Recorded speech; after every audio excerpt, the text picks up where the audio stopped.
دا د څار خونه ده چې طالبان له 100,000 امنیتي کمرو سره د کابل ښار په دایمي ډول تر څار لاندې لري. د طالبانو د کورنیو چارو وزارت غویاند عبدالمتین قانع وایي د پلازمینې ټولې برخې تر نظارت لاندې دي او اوس دغه هیواد په 16 لسیزو کې تر ټولو په ښه امنیتي وضعیت کې قرار لري. نوموړی وایي چې دغه کمرې د انځور لویولو لوړ ظرفیت لري.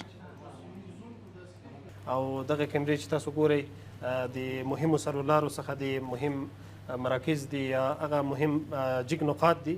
دې کې داسې کیمرې هم شته چې 12 کیلومتره نه تر 8 کیلومتره 15 کیلومتره زومینګ لري او زمونږ هم داسې شفاف زومینګ دی چې د چهره تثبیت پکې کیدای شي او نمبر پلیټ پکې مکمل اخیستلی شي، نور کارونه هم کولی شي.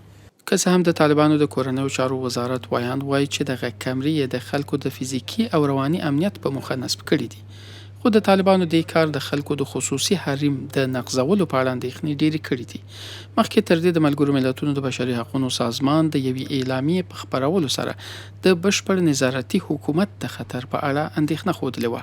پاتې شو د کیمرې نصبول او دغه اثر په امنیت کې او په جرایمو کې، د جرایم په مخنیوي کې، د مجرمینو په نیونه کې، د ښار د نظم کنټرول کې، په ترافیک په برخه کې، په هره برخه کې هم کیمرې ډېر مثبت تمام شوی دي.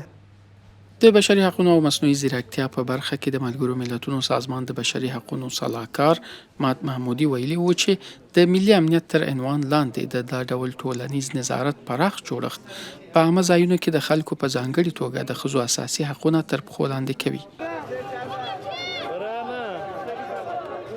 می کامرایی که در سراسر کشور ما افغانستان هغه کمرې چې په ټول افغانستان کې په ځانګړې توګه په کابل کې نصب شوي دي ډېرې ګټورې دي، ځکه هغو خلکو چې دا نصب کړي دي کولی شي غلاوې، چپاول، قتل او نور وارزوي او لیدل کېږي دا ډېر ګټور دي.